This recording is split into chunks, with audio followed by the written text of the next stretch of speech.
சொல்லுங்கண்ணே சொல்லுங்க. இதெல்லாம் ஓப்பனிங்ல சொல்லியாச்சு. உங்களுக்கு ஹெல்ப் பண்றேன். அதுக்கு முன்னாடி ஒரு டவுட். நீங்க ட்ரூ லவ் தானே? டைம் பாஸ்க்கு லவ் பண்ணலையே? ஏன்னா என்னைக்கும் அநியாயத்துக்கு தொட போக மாட்டா இந்த வான்மதி. என்ன எப்படின்ட்டீங்க? அந்த ஒரு செடி ஒரு ஃப்ளவர் நாங்களும் தாங்க. அப்படின்னா ஓகேங்க, நான் ஹெல்ப் பண்றேன். நீங்க ஒன்றும் கவலைப்படாதீங்க. ஓகே, நான் கிளம்பிட்டா? எங்க எங்க லவ்வுக்கும் ஓ, எல்லா செடியிலும் ஃப்ளவர் இருக்கா? ஆமாங்க. சரி, இன்னொரு ஜூஸ் சொல்லு. யாரு என்ன டீடைல் சொல்லுங்க. யாழ் த்ரிஷா மாதிரி சூப்பரா இருப்பாங்க.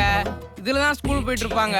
எங்கடா நம்மள பார்க்கலே நினைக்கிறப்ப டக்குன்னு ஒரு பார்வை பாப்பா பாருங்க, தலையில கரண்ட் வச்ச மாதிரி இருக்கும்.